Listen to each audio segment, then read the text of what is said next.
இன்றைக்கி நைட்டு டின்னருக்கு நம்ம வீட்டில் சப்பாத்தியும் எக் புரிஜியும் தான். நான் எப்படி எக் புரிஜி பண்ணுவேன் அப்படின்னா, பேனில் வந்துட்டு பட்டர் போட்டுட்டு குட்டி குட்டியாக கட் பண்ணி வச்சுருக்க வெங்காயம், இஞ்சியும் பூண்டையுமே நான் குட்டி குட்டியாக கட் பண்ணி தான் சேர்த்துக்கிட்டேன். இஞ்சி பூண்டு பேஸ்ட்டாக போடுறத விட இந்த மாதிரி கட் பண்ணி போடும்போது டேஸ்ட் இன்னுமே நல்லாயிருக்கும்.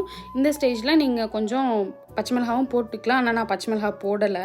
நல்லா வதங்கினதுக்கப்புறம் நம்ம கட் பண்ணி வச்சுருக்க தக்காளியும் ஆட் பண்ணி அதுக்கு தேவையான அளவு கொஞ்சம் உப்பு போட்டு நல்லா வதக்கி விடணும்.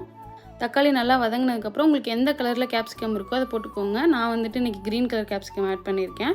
அப்புறம் 1.5 ஸ்பூன் வரமிளகாத்தூள், பாவ் பாஜி மசாலா 1 ஸ்பூன் நான் போட்டுக்கிட்டேன். உங்கள்கிட்ட பாவ் பாஜி மசாலா இல்லைன்னா நீங்கள் கரம் மசாலா தூள் கூட போட்டுக்கலாம். அதுக்கப்புறம் நம்ம முட்டையை உடச்சி ஊற்றி மிக்ஸ் பண்ணிட்டோன்னா நம்மளோட எக் புரிஜி ரெடி. நான் எப்போவுமே இப்படி தான் பண்ணுவேன். அப்படியே வந்துட்டு சப்பாத்தியும் சைட்லேயே போட்டு எடுத்துக்கிட்டாச்சு.